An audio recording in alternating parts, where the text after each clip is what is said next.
very briefly. Sarah hasn't joined us this meeting, so you can go ahead and preface the item. Yeah, okay. So council endeavored to create this report looking into the museum sustainability plan. Coming out of that, when council decided on the museum sustainability plan, they also indicated a preference of looking into a consolidated museum archives facility. And that also was priority number 8 in their council priorities when they began their term in 2018. So at the meeting, they requested a representative from the Brantford Heritage Committee. So we are here to appoint one person to that task force this evening. So is there any discussion on the item or any questions that people have? Okay, I don't see any. So we would need someone to move that a name of the Brantford Heritage Committee be appointed to the Consolidated Museum and Archives Task Force.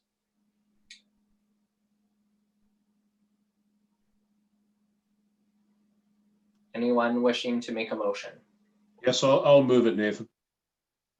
And who are you wanting to appoint? I'm hoping that Joshua will second the resolution, and I think it'd probably be appropriate if we could ask somebody to volunteer for this. And I'll speak just ever so briefly to it. It's as you said earlier, it's part of council's plan to examine the feasibility of a consolidated facility that would incorporate the Brant Museum and Archives, Canadian Industrial Heritage Center, Military Museum, and perhaps other partners in a facility at a location in which the committee would make recommendations on. So I would hope that there might be somebody on the committee that would be willing to take this on. Any member of the committee wishing to sit on this task force? Speak up now, please.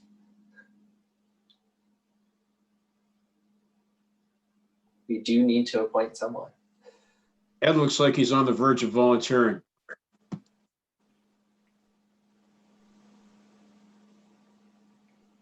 So Ed, would you be willing to accept that nomination to the committee? If you can unmute yourself.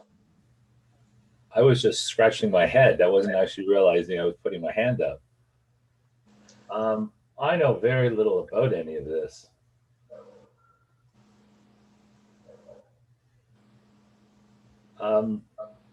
Is there equivalent of a job description somewhere on this? I don't think so. There's just the committee, the task force that they're looking to set up. So I think staff will drive kind of that process. Chair Etherington. Okay, well, it sounds interesting because I like doing things that are different. And we need, I think, some new ideas in some of this. And I think what I'm reading here, some of this is long overdue as well. So if that can help push some things along, that would be interesting. Okay. So it sounds like you're willing to accept that. Sure. Okay. Councillor Wall, you also want to say something there. I move that nominations be closed. Okay.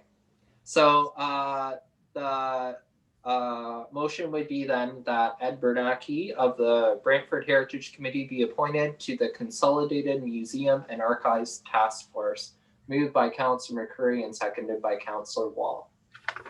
So any discussion on that motion?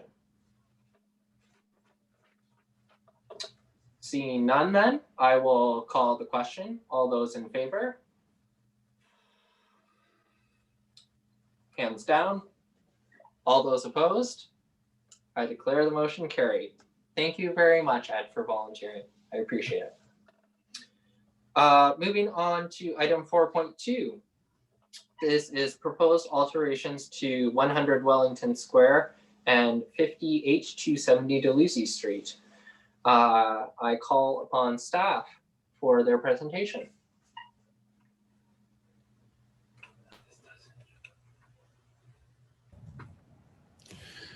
Thank you, Mr. Chair. Good evening, everyone. My name is Derek DePorter, and I'm a project management coordinator with the City of Brantford. My presentation today is regarding 7 Deluzzi and 100 Wellington, the current and future City Hall. Today's application includes 3 different scopes of work. One refers to the exterior signage. Our proposal is to relocate the existing signage from current City Hall to future City Hall. Our second scope is facade masonry repairs, where repointing work is required to match the existing structure, as well as exterior spotlighting or floodlighting, where we will be emphasizing the architectural features to make it a city landmark, not only during the day, but at night as well.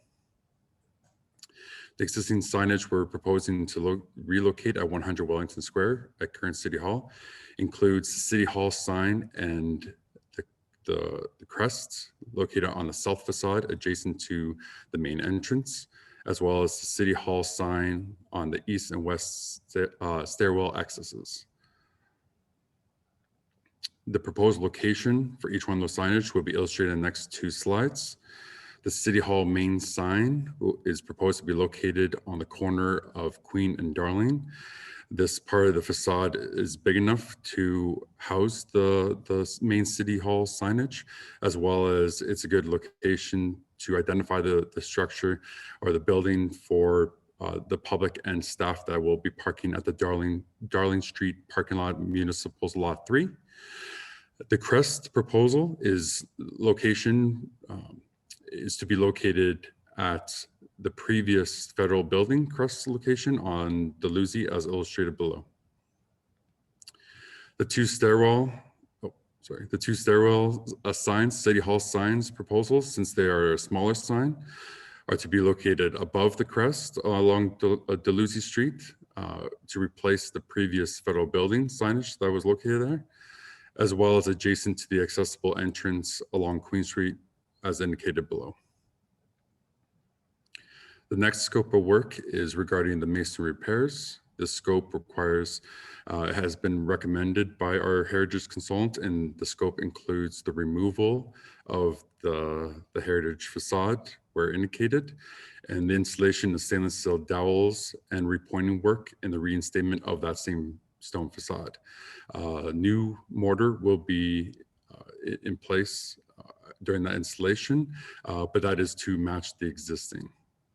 This location example is again at the corner of Darling and Queen, where I just identified the City Hall sign to be located as well.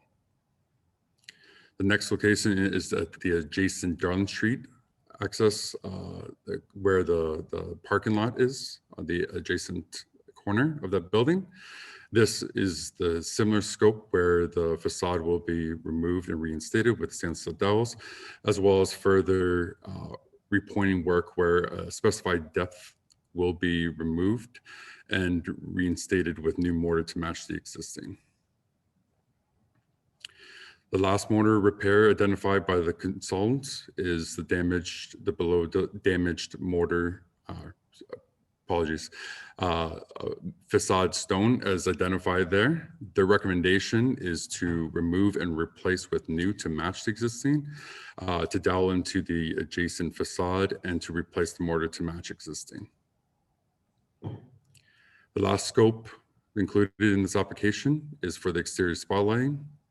The scope is to implement facade floodlighting as illustrated on this rendering to emphasize architectural details, including the columns, as well as the clock tower, incorporating or replacing the existing lighting within the bell tower itself to illuminate as it's shown, as well as lighting on the roof where the copper is located to emphasize the architectural detailing. Thank you very much. That's my presentation today.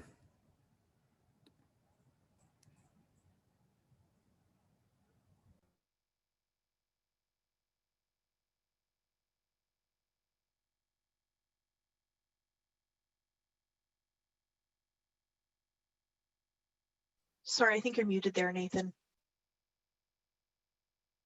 Thank you. So there is a motion there printed before you. I was going to start reading it, but perhaps I won't because it's rather long. So is anyone willing to move that motion or any other motion?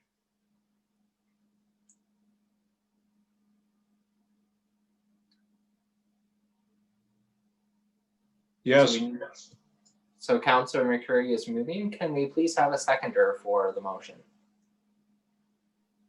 I will Susan? second, Nathan. Oh, okay. I saw Susan's hand first. I think that's what she was indicating. So anyone wishing to speak to this item?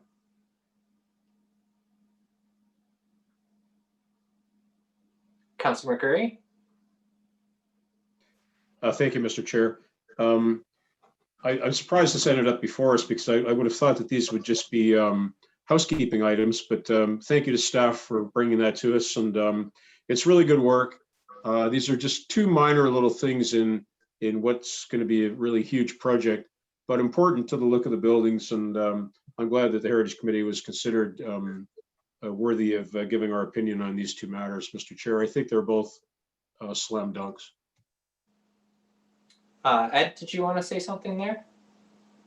Yeah, can I just ask a question here? The lighting system, is this essentially just white lighting? Do you know? Yes, it would be the shade of light is typically just white floodlight, and that's used. Okay, have we explored anything in terms of using color, or, you know, this is our kind of token signature building. I expect white, but what if there diodes? I'm pretty sure that you can turn, you know, Christmas, this could be certain colors. Any exploration of anything like that at all? I mean, even on the bigger scale, this is a perfect building to be doing kind of lighting kind of graphics on the whole thing from across the street. Have we looked at any of these kinds of issues?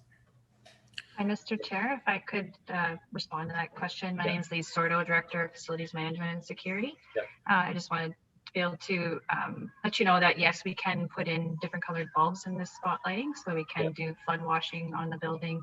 As far as graphics go, that would be a completely different project that we'd have to look into and explore funding for that as well, if there's interest. But I do like the idea. I mean, it's there. The city doesn't have a lot of showcase buildings. I mean, this is not a parliament buildings like in Ottawa, but it's like a miniature version. So, and I'm used to seeing that there's all kinds of things that we could be doing just to make it a little more interesting, particularly at night. So, okay, that's my thought. Okay, thanks, Ed. Councillor McCurry? Mr. Chair, thank you. If I might suggest, Mr. Bernacki actually introduce that as an amendment that the committee gives suggestion to staff that they incorporate a system that would permit colored lighting.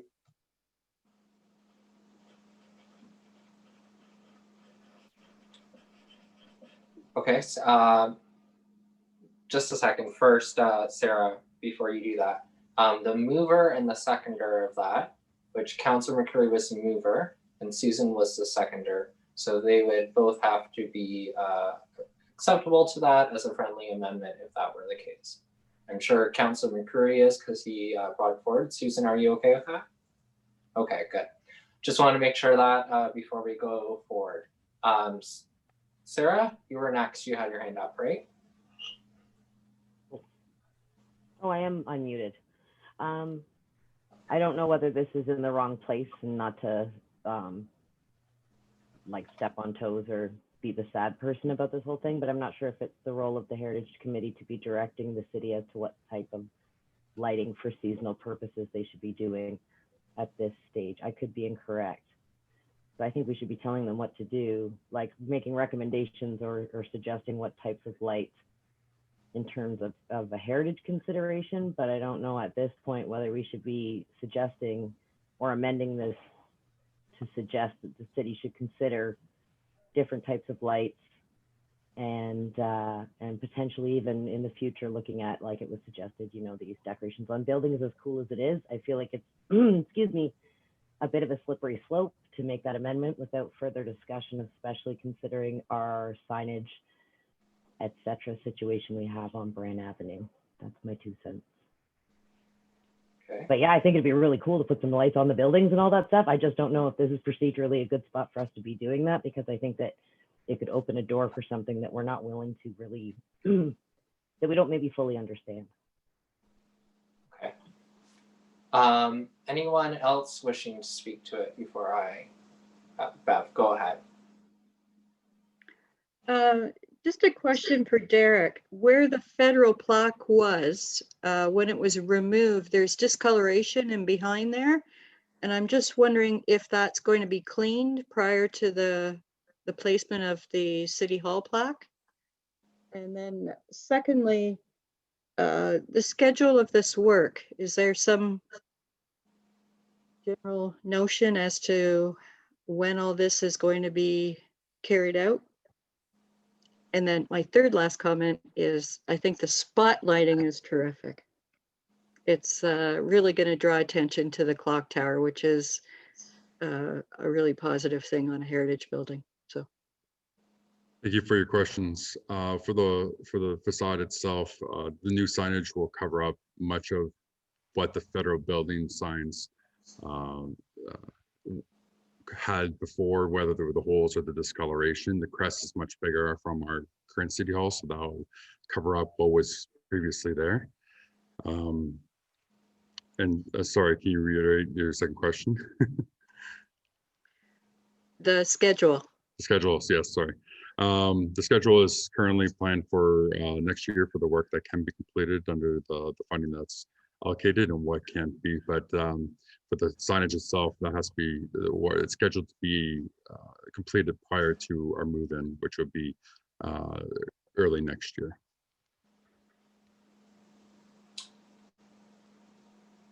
And okay, so then maybe I'll go if no one else has a question. I just had a couple of quick ones. So I do share some concerns, a bit of what Sarah was saying with the color issue about heritage buildings. However, I know that I have seen, I'm pretty sure, a number in the States that have done similar things. I think the clock tower should be one, you know, uniform white color. But those spotlights in behind the building, it would be really interesting to do things like Ed suggested for Christmas, or perhaps for Pride Month, having the rainbow flag across City Hall. I think that could add a lot of enhancements and beautification to the city.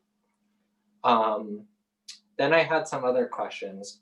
First of all, I was gonna ask for a sign, but then I saw they were all being taken up on the new building. There was some other questions. Oh yes, about the clock face. So there are existing pieces in the clock face that are plexiglass, and all of those are going to be removed so that we have a full glass clock. Am I correct in understanding that from staff?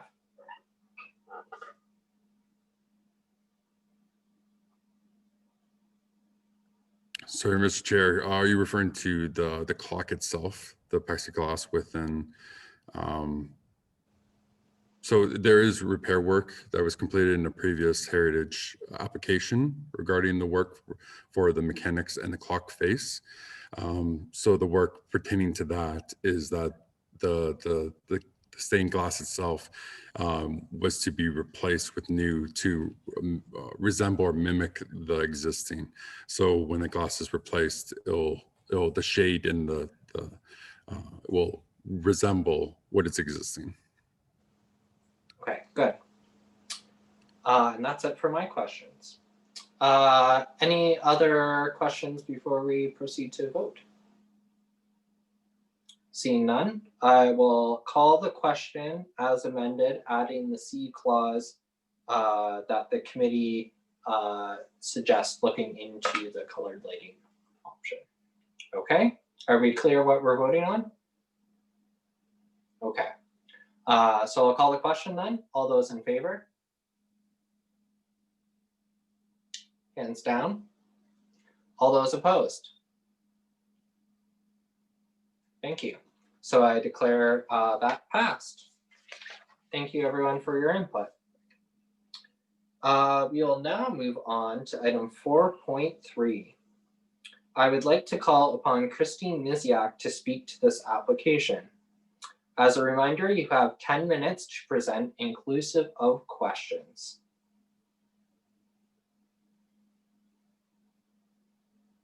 So we'll just wait for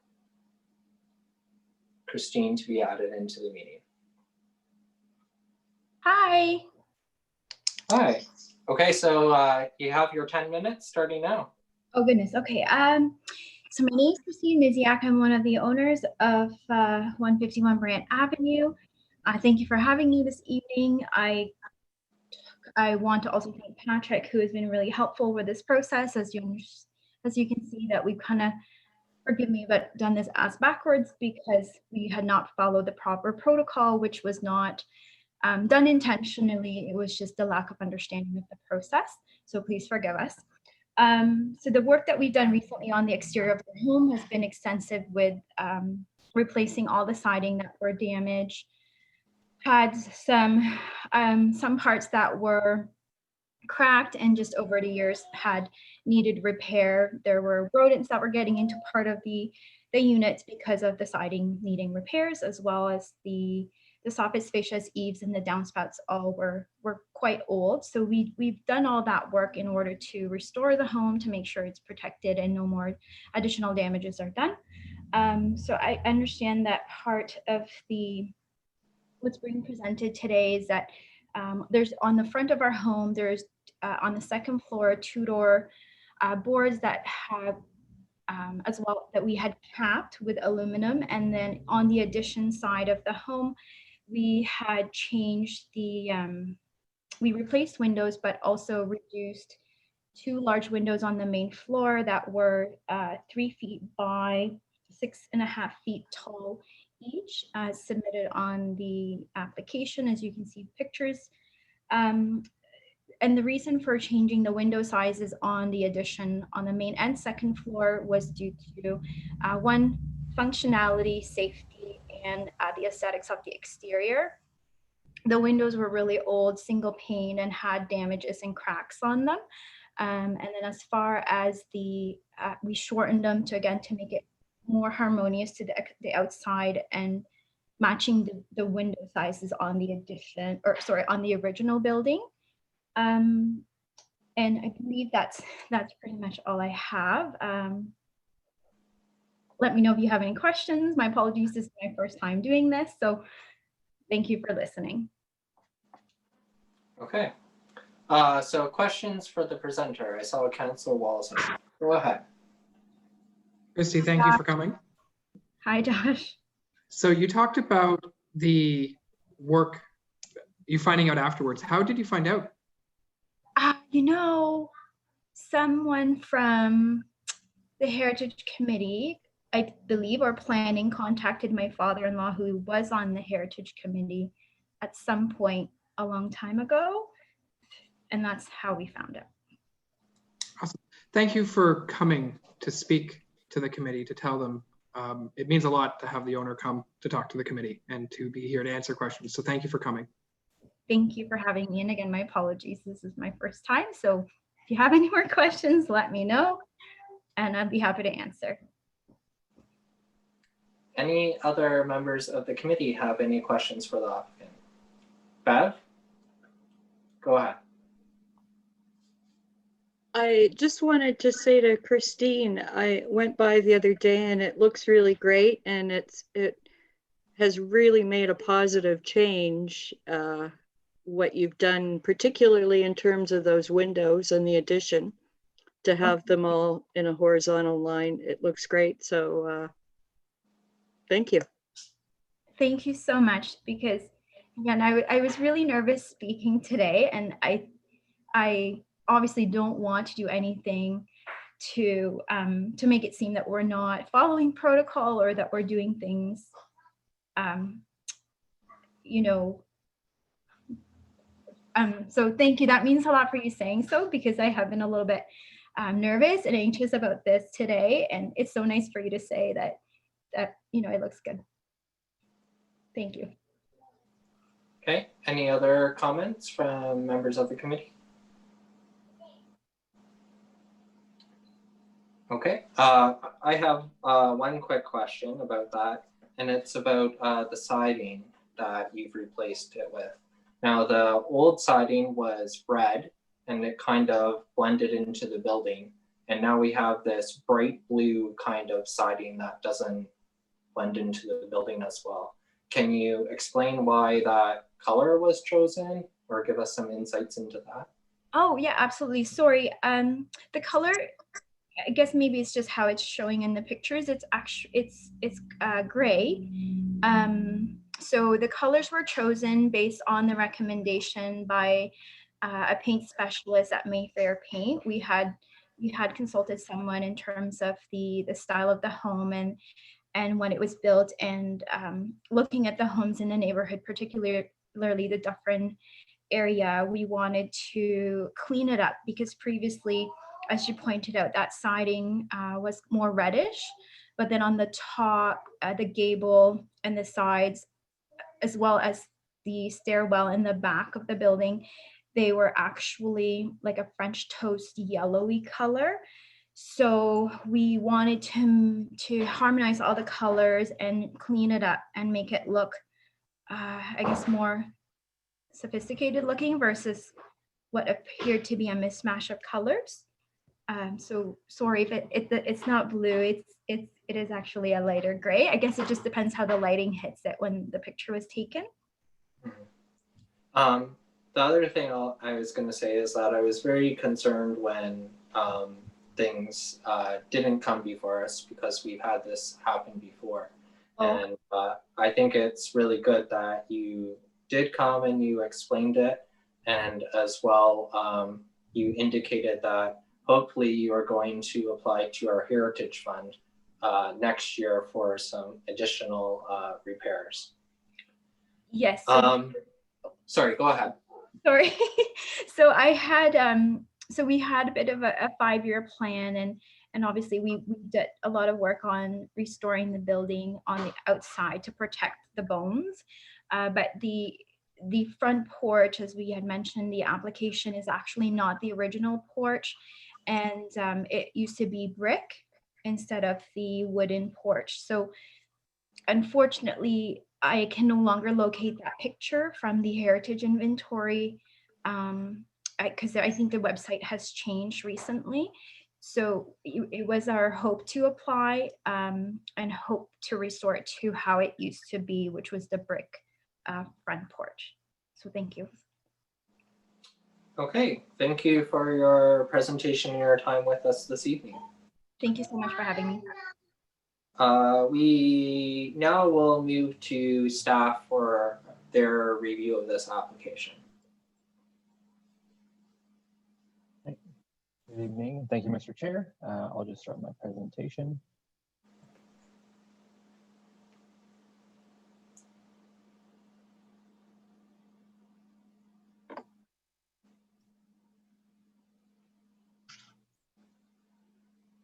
So the subject property is 151 Brant Avenue. It is designated under the Brant Avenue Heritage Conservation District. So that's Part 5 of the Ontario Heritage Act.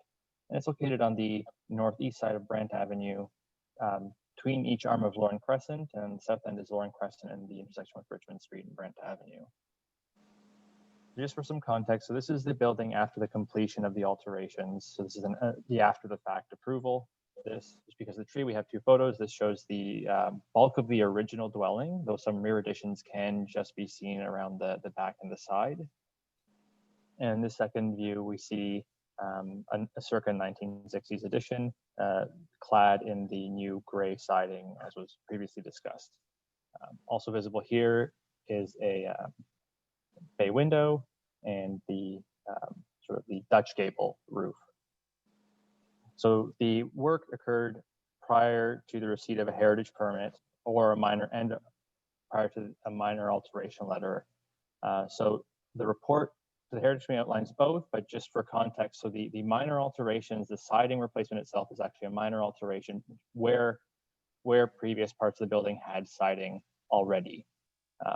Repainting with a similar or same color, and that would be the pillars and the porch, the trim, the wooden trim on the building, and the stucco, also considered a minor alteration. Repairing the wooden trim, maintenance is always considered minor, with the exception of repointing work, just because the specialty needs for historic mortars and the review that warrants. We also see in the changes the replacement of a balcony railing on the top of the side addition, and the applicant indicated that earlier the building was also re-roofed. The previous roof material was shingles, so the replacement of like for like is considered minor as well.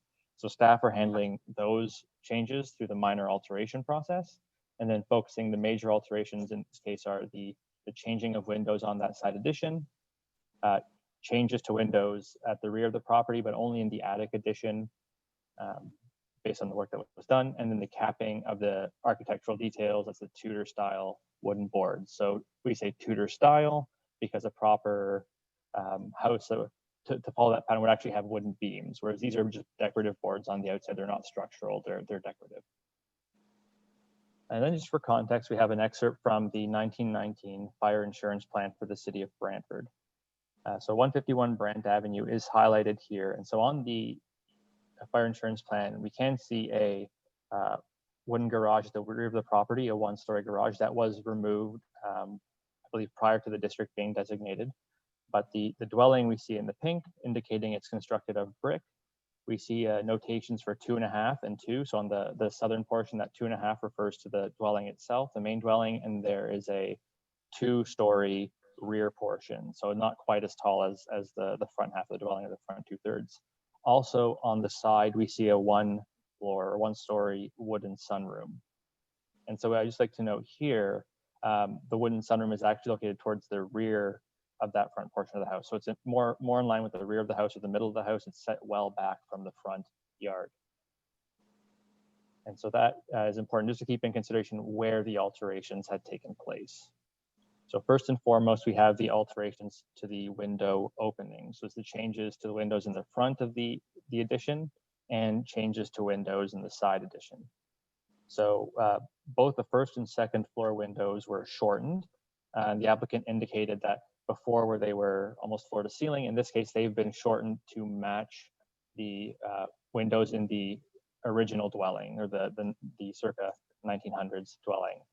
Whereas the side addition, we have building permit records, actually even in our heritage inventory, and shows that a number of alterations took place to this building in the 60s. So well before the district was established. So there was no benefit to the construction.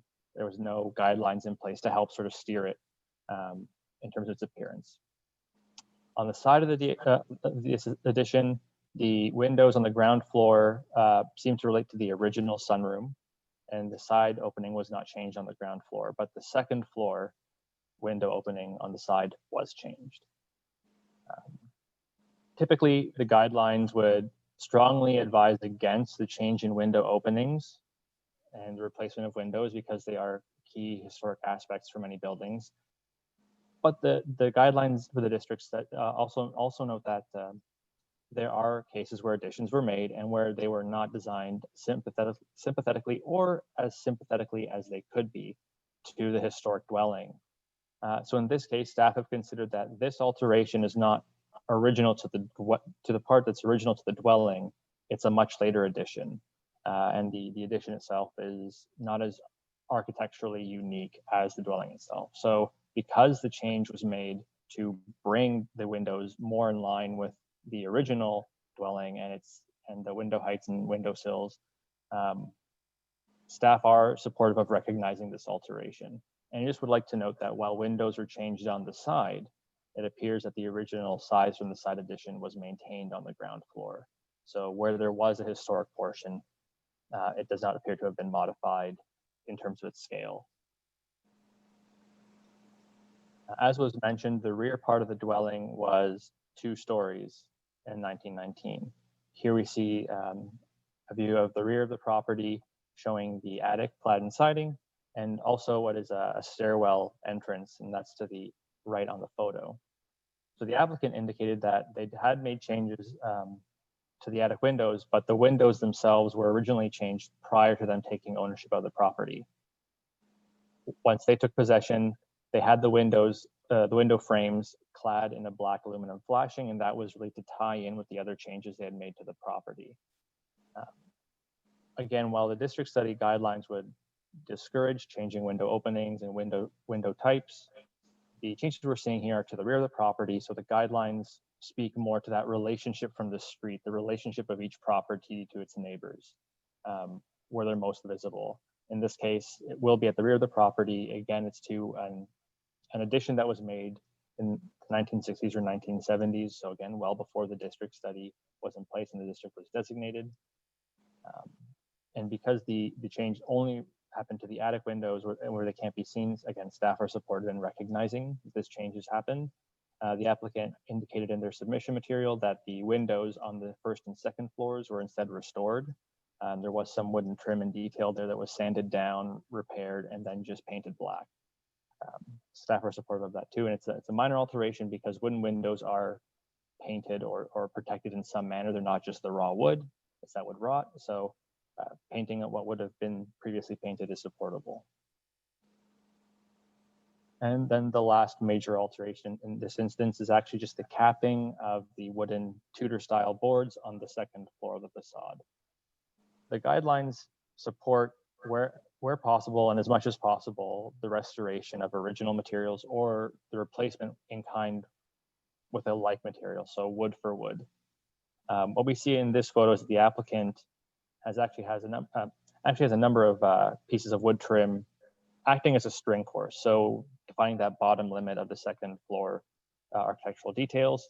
And we can see that the wood trim is actually in the process here of being restored. So it was sanded down, resealed, and painted just to match the new color scheme.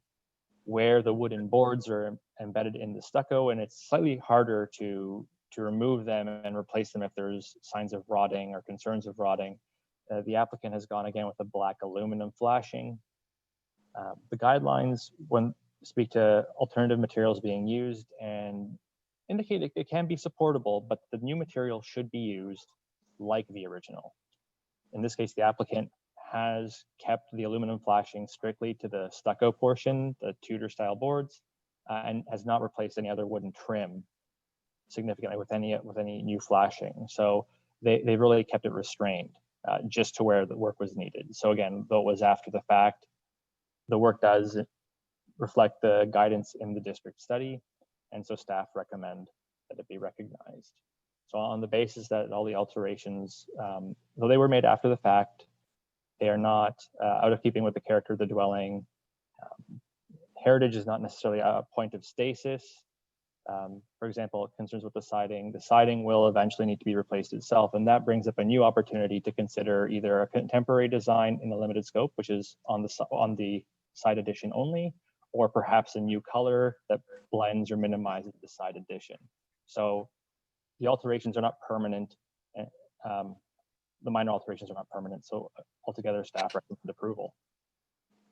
I'm happy to answer any questions the committee may have. Okay. Any questions for staff? Okay. Councilor Wall? Thank you, Chair Etherington. To Patrick, for anybody who may be catching the replay of this on YouTube later today, how is a property owner supposed to know that they're supposed to come to the Heritage Committee before they do something like this? Through you, Mr. Chair. So Brant Avenue, we do have a lot of activity with heritage approvals on Brant Avenue.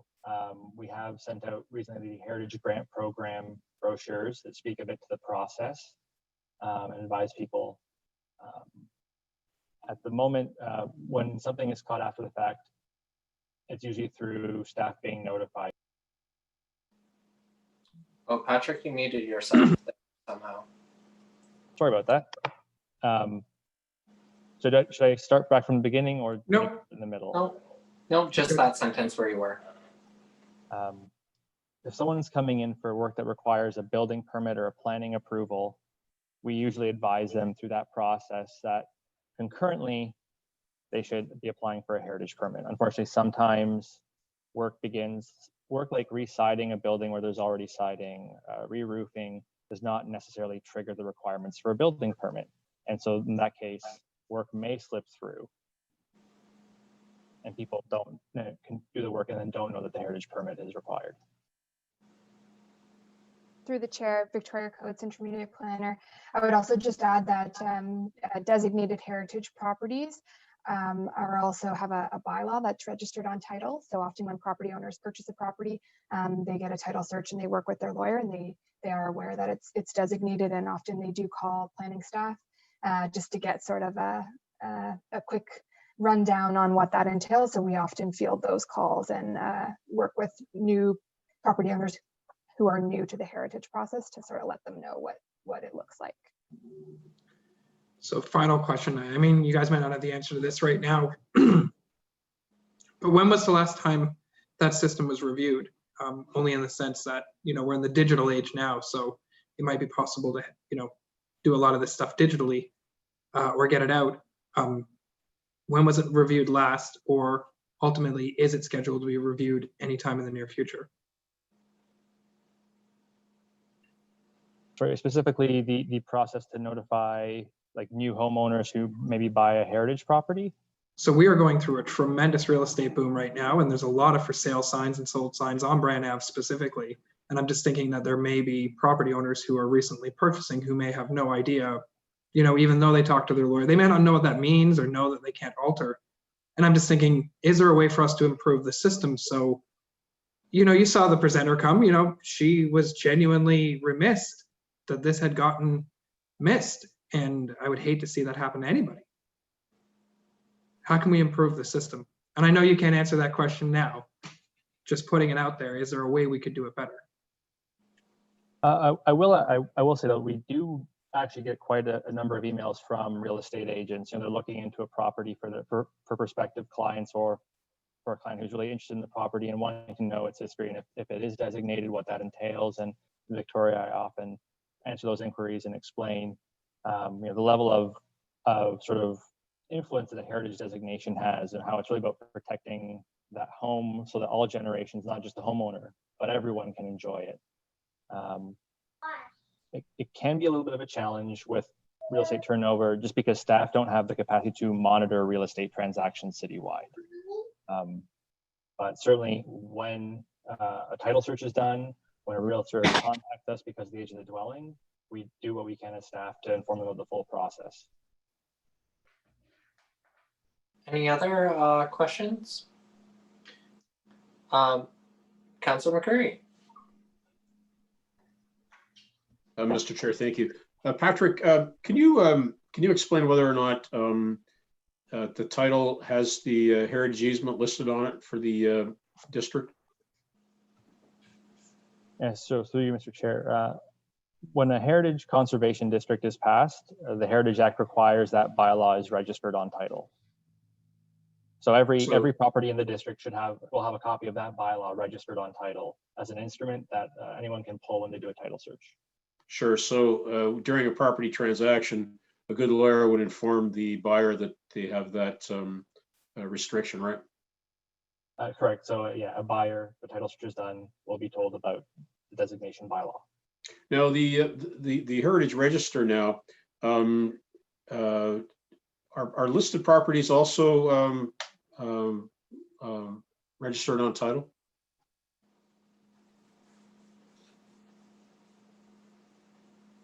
No, listed properties are not registered on title. Thank you. Okay, any other committee members for questions? Okay, I have one kind of going off of Councillor Wall's statement about improving things. I know prior to our current planning staff coming, we had an issue with a property on West Street, and it was a designated property, and they came to us with a permit, and for a sunroom and a wheelchair ramp, and we approved it.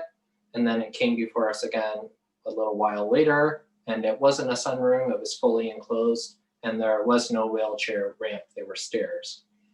And at that time, we asked staff about what options we had available to us. And the options were approve, or you can ask them to demolish it. So I don't think that either of those work in the Heritage Committee's favor, but also there are fines under the Ontario Heritage Act. So have we ever considered levying fines for people who alter their properties without a permit? Or what would our preference be in how to handle those issues? Through you, Mr. Chair. So staff would have to look into some historic records to see if a fine was ever recommended or levied. The Heritage Act requires conviction in front of the courts to levy a fine. I can only speak for the instances I've encountered. The work has been minor. So instead of recommending any enforcement issue, staff have, or well, sorry, minor is incorrect, has been sympathetic and staff have supported it. So that's why that route has been taken, especially in this case. But I don't have an answer with me right now about have fines ever been enforced by the city of Brantford for contravening the Ontario Heritage Act. And maybe what would it take for a fine to be levied? I'll have to look at records for that, but again, procedurally, it would require a conviction before court. Issued by the municipality, correct? The fine, yes, would be issued under the Ontario Heritage Act. The court would likely be the one enforcing it. Okay. Councilor McCurry, did you have your hand up there for another question? Mr. Chair, thank you. Just wanted to reply to the earlier question. To my knowledge, there's been no fine levied or sought since 2003 at least. Thank you for that additional information. So there is a recommendation that this application be approved. Do we have a mover and a seconder for that motion? Sarah moving.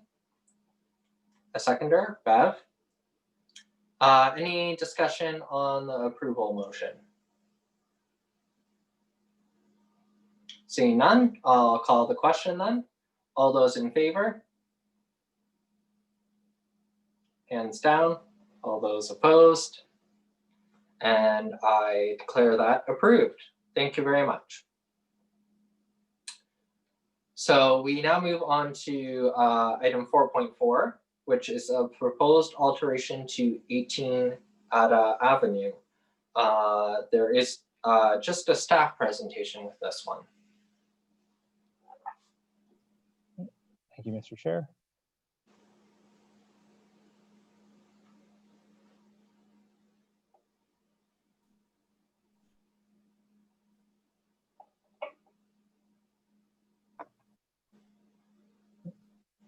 So this request for a heritage permit, this application is for 18 Ada Avenue, and it's designated individually under Part 4 of the Ontario Heritage Act. It's designated by bylaw 15194. And the property is located on the southwest side of Ada Avenue between St. Paul Avenue to the north and Brant Avenue to the south. Just a view of the property from the street. The subject of the alteration is actually the detached rear garage. It's located behind the dwelling and the principal heritage attribute of 18 Ada Avenue. So the garage itself is a two-car garage, 1 story tall, and just clad in a metal siding. The proposal is to remove the garage as it exists and to construct a new 1-story detached garage in its place.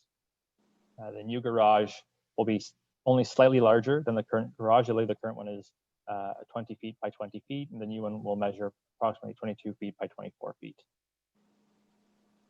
The applicant has indicated that their inspiration was actually a kit or a model for circa about the 1920s or 1930s, memory serves, for a detached garage. And so to that end, they look for similar historic appearing doors with the divided light windows.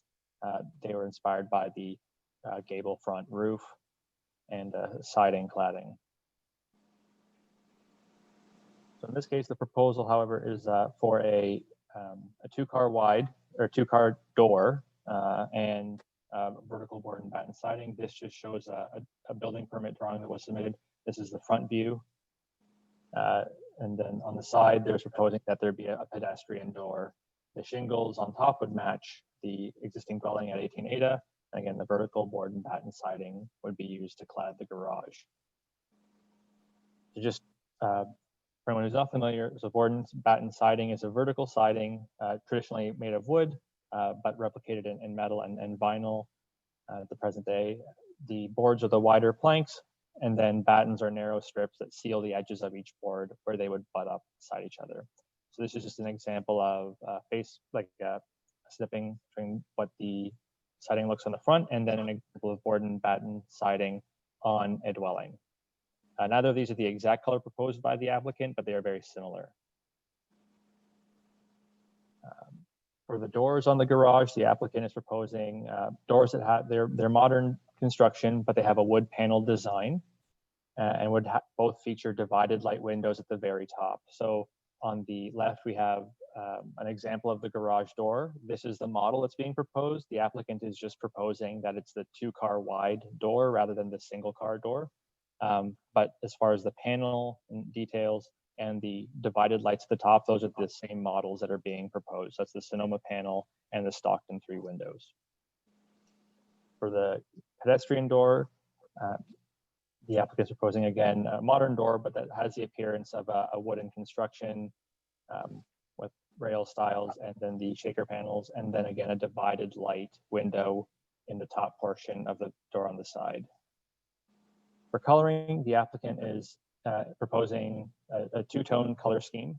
The board and batten siding will be in the color on the left, that's a light maple, and then sort of a sandstone, a darker accent would be used for the door panels, the softened fascia trim. And these colors were inspired by the dwelling on 18 Ada and the neighboring dwelling, trying to blend the garage in and minimize its appearance and make it sympathetic in appearance to the historic dwellings that are on the property and beside it. So on the basis that the alterations are being made to a building without any heritage attributes, and that the new building is substantially the same size as the building being lost, staff are supportive as there are no negative impacts to the heritage character of 18 Ada Avenue. If there's any questions from the committee, I'm happy to answer them. Okay, any questions for Patrick? Okay, I don't see any. Thanks, Patrick. The motion is that it be approved. Would someone like to move that motion? Sarah Clark, thank you, and seconded by Rob. Any discussion on the motion? Seeing none, then I'll call the question. All those in favor? Hands down. All those opposed? And I declare that carried. Thank you very much. Moving on to 4.5. This is a proposed alteration to 45 Brant Ave. I would now call upon Mike Lehman to speak to his application, and he will have 10 minutes inclusive of questions for the committee. Mike, go ahead whenever you're ready. Good evening, committee. I am representing my client, Pay Forward Realty. You have all the information, I believe, before you. It is a 2-post sign to be located at 245 Brant Avenue. All the details and the technical drawings are there as well. And I believe that Patrick has a presentation that he's put together with a picture of the premises. So once he goes through that, I'd be happy to answer any questions for you. And if I can just maybe digress for a second, Councillor Wall, you had a question about how do people know that it's a heritage building. And just so you know, I think there is a check and balance at City Hall, because when we do file a sign permit, in this case, I filed a sign permit and I was directed to Patrick and the Heritage Committee right away saying it's a heritage building, noted as a heritage building, and it required a heritage permit. So sometimes I guess it does work. In this case, it certainly did. So I just wanted to make you aware of that as well.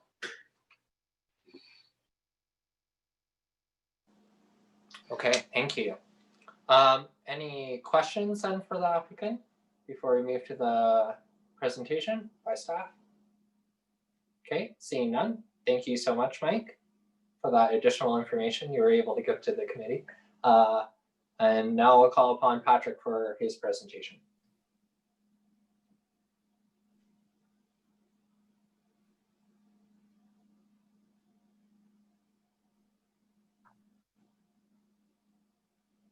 So the subject property for this heritage permit application is 245 Brant Avenue. Once again, it's on Brant Avenue in the Heritage Conservation District, designated in 1988 through bylaw 23988. And it's just a view of the subject property provided by the applicant. I'm showing the dwelling is a 2.5 story, the building is a 2.5 story dwelling, and we'll have a business located in the unit. So the applicant's proposing a sign about 48 inches wide, so 4 feet wide, just under 5 feet tall. The wooden posts will be constructed of pressure treated wood. The sign itself will be constructed of aluminum and have graphics attached to the front of the aluminum panel. Overall, the sign area is 6.6 square feet. Which is well within the maximum size permitted on the district guidelines. A 2-post sign is actually the most preferred type of sign for Brant Avenue in the district guidelines. In this case, based on the nature of the setbacks of the property and the layout of the property, the applicant has chosen to set the sign up so that it is only one side faces the street. Any farther out, or if it was a 2-way sign, so covered on both faces, it would require a sign permit. In this case, the sign as designed, as proposed, fully complies with the sign bylaw and the heritage guidelines. So this is an image showing the design of the proposed sign, the colors, so natural wood finish for the posts.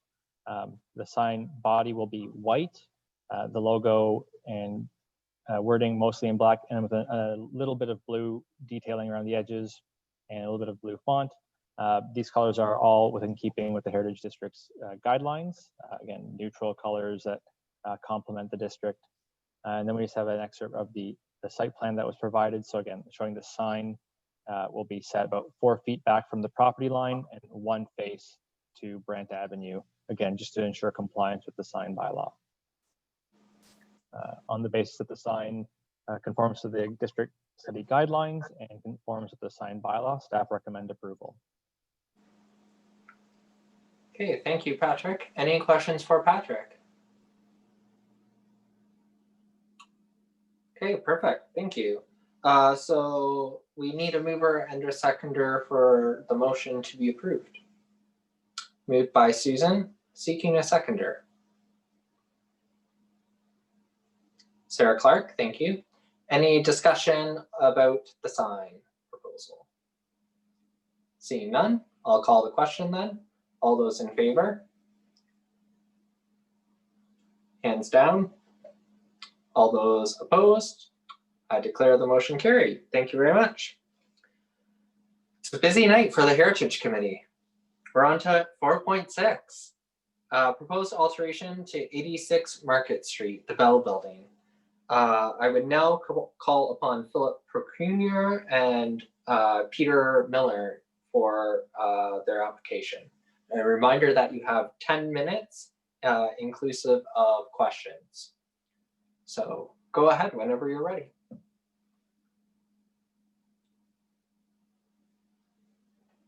Peter, you'll have to unmute yourself. I believe Perfect, Philip's going to take the lead on this and present. Okay. Sorry, can you hear me? Yeah, go ahead. Perfect. Thank you everyone for the opportunity to address you this evening. So my name is Philip Procunier. I'm with Bell Corporate Services.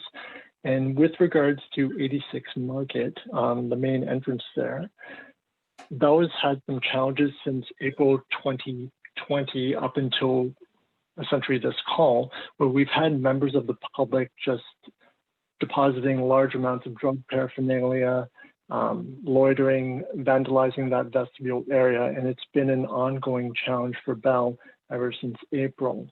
And these challenges culminated on October the 1st when there was a fire set in the vestibule area in the morning, which required Brantford Fire as well as police to attend. No one was injured, but that was really just the tipping point where on our side, we made the determination that a permanent resolution or a permanent safeguard was needed at this location to mitigate any impacts to employees that use this entrance, customers that use this entrance, and even the members of the public that are occupying this space, because the two doors in this vestibule are outswinging doors. So at this juncture, we reached out to the city, and Patrick was able to provide guidance. We went through a few iterations of our approach to developing this proposal. The first was using fencing, as it were, at the front of the building. That wasn't really conducive to maintaining the aesthetics of the district, but we revised our approach. And one thing we'd like to propose to the committee today is utilizing ornate fencing to fence off the vestibule. So ornate fencing and gates to fence off that vestibule to just, as I was saying, keep members of the public from loitering and vandalizing that particular space.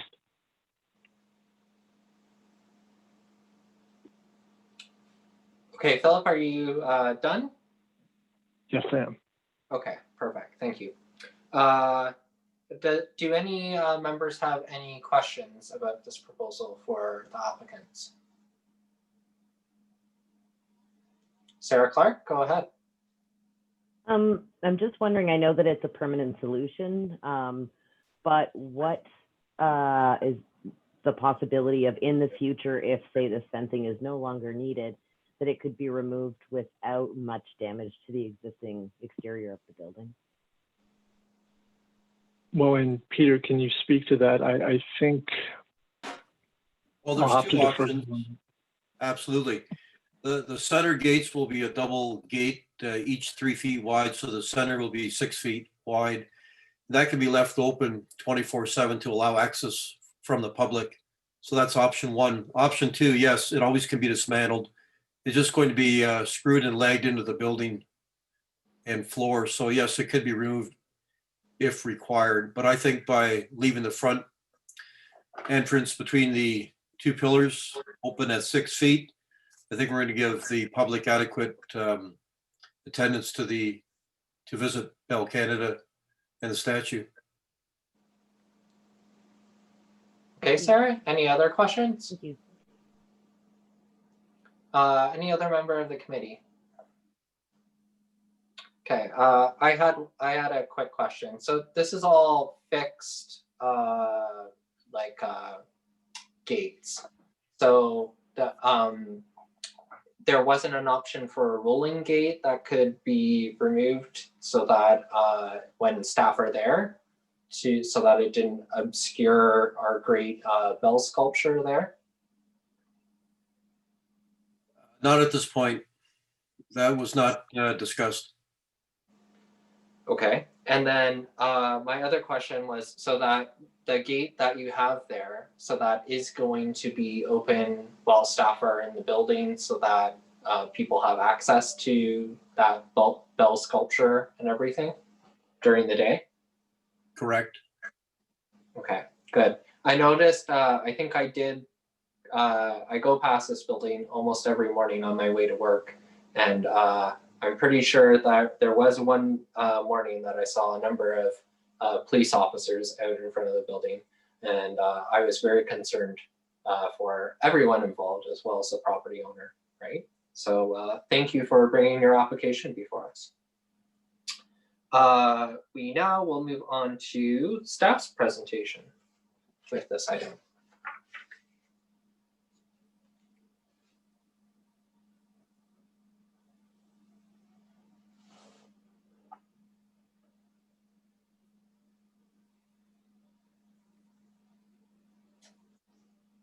Sure.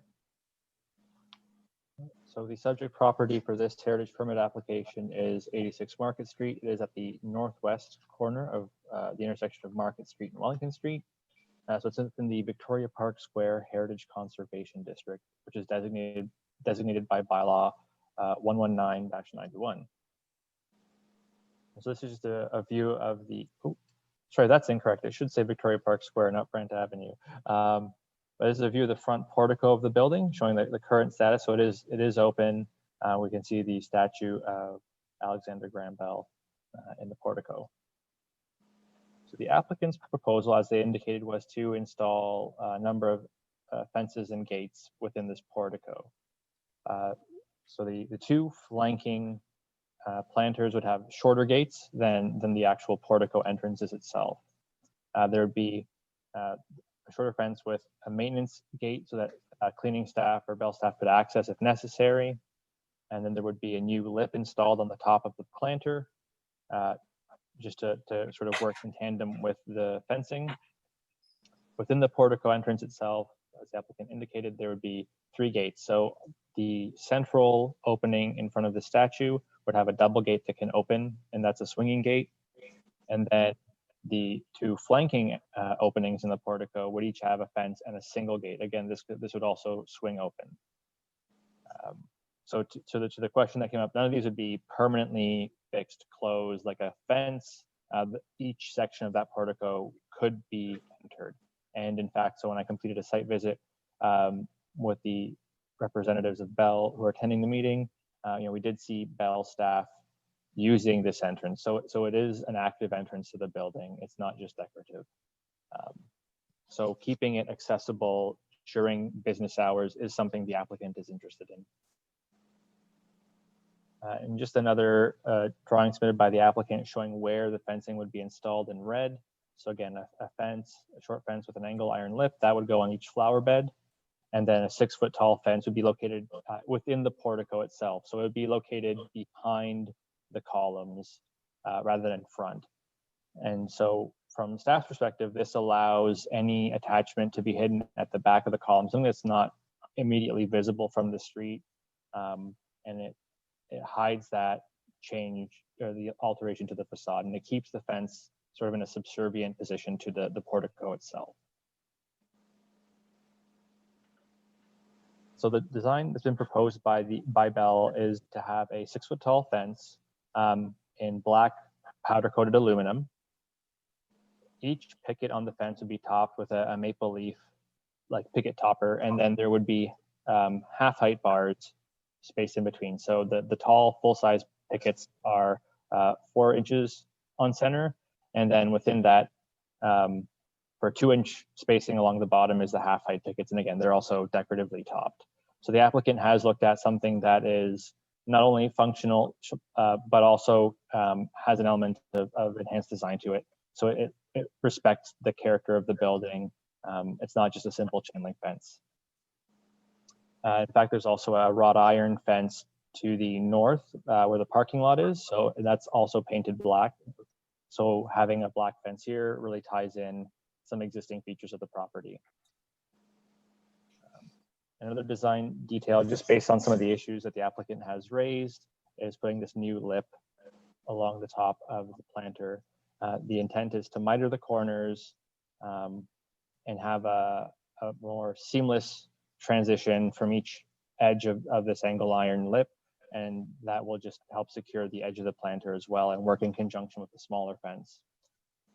So staff reviewed and discussed with the applicant, and there were some concerns that the district as a whole, Victoria Park itself is identified in the district study guidelines as a very open and inviting space. And so that doesn't immediately translate in the document itself as something we see for every property, but it is something when we're in the square, we all can appreciate that none of the properties are heavily gated and fenced off from the others. And really that character extends along Wellington Street, Market Street, Darling Street. So talking with the applicants, this proposal for fencing off the entire portico on the outside, or considering an option for fencing within the portico and gates within the portico, which still serves to secure the portico and make it safe for Bell staff, for visitors. We can appreciate the concerns, and so staff think this this proposal really sort of satisfies the heritage concerns. We're not setting an example in the district where every property owner is now concerned about having to install tall fencing and changing the character of the entire district. The shorter fencing on the planters and taller fencing within the portico mimics the relationship and supporting feature the planters have to the portico itself. So we feel that the district study and its guidelines are being satisfied in this proposal, and accordingly, staff recommend that the alteration be approved. Okay, thank you, Patrick. Any questions for staff about this application? Okay, seeing none, I'll ask for a mover and a seconder for the motion. Oh, sorry, Bev, did you have something? Go ahead. It's not a question, it's just a comment.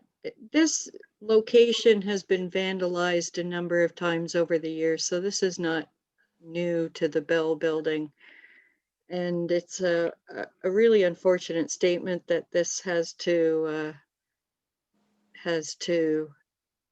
that the fence will need to be placed there, because it really does take away from the architect's original intention of how this building should appear and integrate into the adjacent square. So it's just unfortunate that this is how this needs to play out. That's all. Okay. Ed, were you moving? No, just a quick question. A question for Patrick? Yeah, I want to just very briefly to follow up from what Bev just said.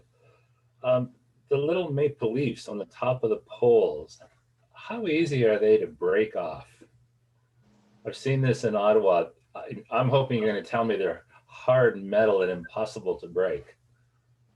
They're cast and they're welded on stainless steel welds, so they're solid. Okay, good. They're like a Mercedes-Benz ornament on the front of a car. You can't get them off, okay? Perfect. Okay, thanks. Okay, so we need a mover and a seconder for the approval. Anyone willing to make that motion?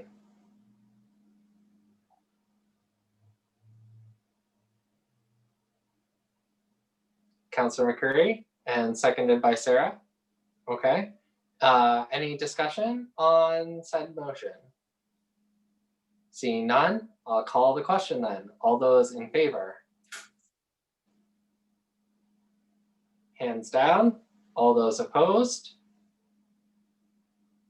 Okay, I declare the motion carried then. Thank you very much, everyone. So we have finished item 4 finally, and we're on to item 5, which is consent items. Councillor Wall, do you have your hand up there for something? No? Okay. So consent items 5.1 is the minutes. So we need someone who was there to move the minutes. And I'm looking at the list so I know who was here. Sarah, okay. A seconder for the minutes, Bev? Is that you trying to second? Yes. Okay. Any discussion on the minutes from our last meeting? Seeing none, then I'll call the question. All those in favor? Hands down. All those opposed? I declare the motion carried. Thank you very much. On to item 6, projects and other updates. We have a presentation from staff about proposed regulation under the Ontario Heritage Act. Thank you, Chair. So no presentation tonight, just a verbal update. So staff have been reviewing the Ontario regulation that was proposed. And that was September 21st to November 5th was the commenting period. So we reviewed the Ontario regulation in detail and what it was proposing, how it functioned with previous changes. So certain things haven't changed under the Ontario Heritage Act because they're in the legislation itself. And this was specifically in an OREG, as we call it, which implements parts of the act. What we noticed mostly with the proposed wording in the regulation, there are new. So the Ontario Heritage Act was amended, and it spoke that policies would need to be considered when a council would exercise its authority. The Ontario regulation itself is what it provides those policies or those guidelines to be considered. In this case, they're fairly supportive. They want heritage properties to be protected for future generations. There's an encouragement for adaptive reuse where it's possible. So staff didn't really have any concerns with the sort of those vision statements in the OREG. What we're seeing more of is process changes that we'll have to be aware of once a final regulation is actually in force and effect. We already had 90-day timelines for certain procedures. Now we're seeing an introduction that there's a more formal timeline for a notice of complete application. So if someone's submitting a heritage permit application, we'll now have 60 days to deem it complete. And there are certain triggers in the Ontario regulation that speak to when does that period start? What are the materials that need to be submitted with a heritage permit application? For new designation bylaws, there's a revised process. And so we have we have regulations that speak to when is a time frame begin, under what circumstances does that time frame pause or reset, and when does it stop? Once it stops, what's the trigger that if the council of a municipality can't designate a property? So the example here is if a zoning bylaw amendment or official plan amendment is received as an example, the council has 90 days, and after 90 days, the council can't exercise its authority to designate a property. So the Ontario regulation as proposed would set out the actual applications. It's the zoning amendment, the official plan amendment, when the timeline starts, what's the date that amendment is deemed complete, and then what qualifiers affect that 90 days. So if there's a state of emergency, the timeline is modified. It does allow opportunities for new and relevant information. If that's brought forward, council can consider, and that changes the timeline. So the timelines aren't changing, but what triggers them or how they get modified, that's what we're seeing. And again, staff didn't really have any concerns. They appear to be fairly standard procedures that we already have with official plan and zoning bylaw amendments coming in, being deemed complete, and we're aware of the timeframes there. The 90 days really matches what's in the Planning Act for council to consider zoning bylaw amendments. So it's about making these processes cohesive and concurrent. We have new requirements for what goes into a heritage permit submission. So that means that we'll be updating, or we'll have to be updating our forms once an actual Ontario regulation is adopted. For designation bylaws, there's new guidance on and requirements for what the content of the designation bylaw. So just standardizing it across municipalities.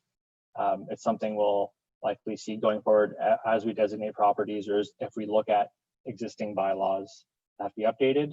We knew we'd have to update their content, but now it's just a bit more clear what's expected of us as a municipality, what's the content that we have to have. One of the bigger changes we'll see is just the change from alterations and demolitions.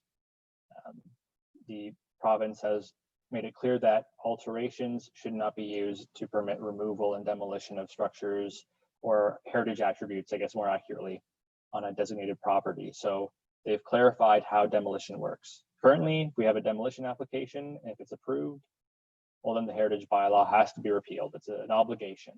Under the new process, we'll have a clear path forward. If there's no loss in heritage value, we'll have processes in place where we just issue a notice that there's no loss in heritage value, or we amend our bylaw, but we don't have to repeal it.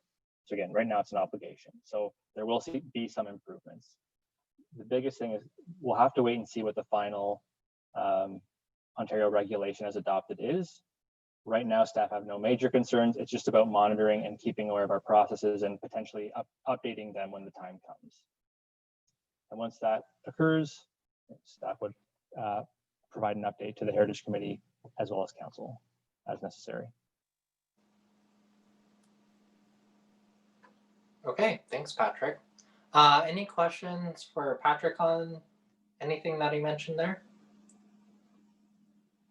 So it's they're updating Reg 906 specifically, right? No, so this would be a new regulation under the Ontario Heritage Act for a number of other things. Regulation 906 and Regulation 1006, which is provincial criteria, those are staying. Those are not being amended. Okay, so we'll have the creation of a new policy, and you'll give us another great informative discussion when and report and presentation when that comes forward. Okay, item 6.1, Hayman family recognition. It also tells me that staff will provide an overview of this item. Yes, sir. I'm just seeing that Bev, you raised your hand. Do you have a question for the previous item I should answer before I move into the Hayman update, family update? I was just curious, Patrick, how many heritage permit applications have been submitted this year? Tonight include the most recent, so I believe we're up Yeah. to 8 this year. We were quite affected by the pandemic, of course, so a number were deferred that were very early on, and I'm sure some people were reconsidering work they had hoped to do. And is that,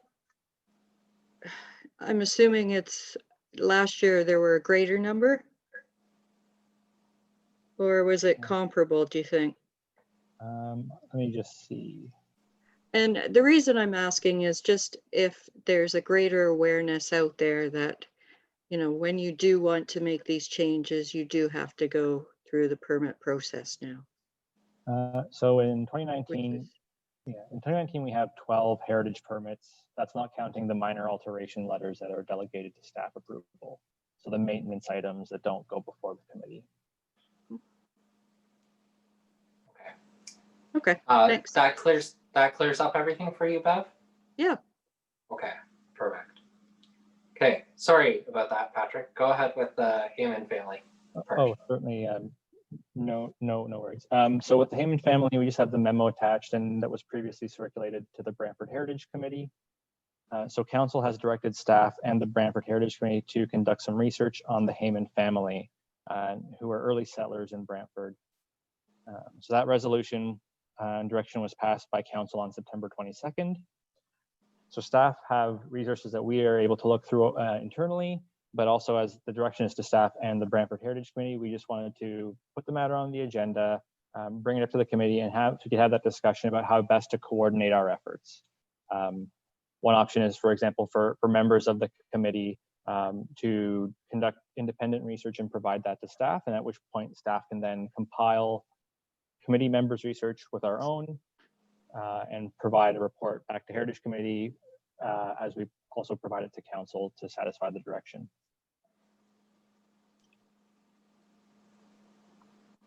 It's just putting the discussion on the floor for any members who are interested in assisting or who have time to conduct research. Yeah. Does anyone have a preference? Do people have information? Do they want to forward it on to Patrick? I think that's the best course of action, is to forward information on. So if you have information, we'll forward it to Patrick, and then Patrick can compile it all for us. Make sense? Anyone have information? Please send it on to Patrick. I guess I'll be doing some other research tomorrow. Moving on to item 7, that is subcommittee updates. We do not have any subcommittee updates at this time. There are no resolutions and no notices of motion. Before we had, Councillor Wall, sorry. Oh, you muted yourself again, Councillor Wall. May I ask a question regarding one of the subcommittees? Sure. I'm wondering whatever happened to the signage that was going to be installed at Providence Point. I'm unsure about that. I believe Sarah Monroe was dealing with that from Economic Development and Tourism as well. I don't know. I remember she was dealing, sorry to interrupt. No, go ahead. She was dealing with getting because John Turner was the latest addition. Now he's up there, it's there. But was she also handling the sign? Is any staff, anyone comment on the Prominence Point signage? I do believe that Sarah Monroe is responsible for handling that signage. So I could confirm that the John Turner plaque is up, but I know there was some additional sort of, I think, directional signage or something like that. And that was Sarah Monroe that's handling that.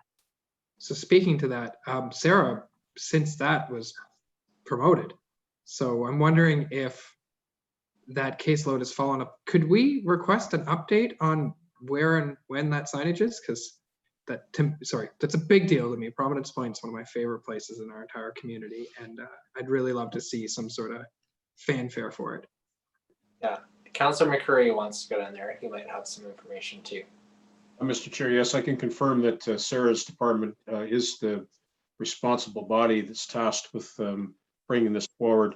There have been a number of changes in that department, and I'm not sure who the incumbent is in the position that's going to inherit that file, but I think Joshua and I can certainly inquire about that this week.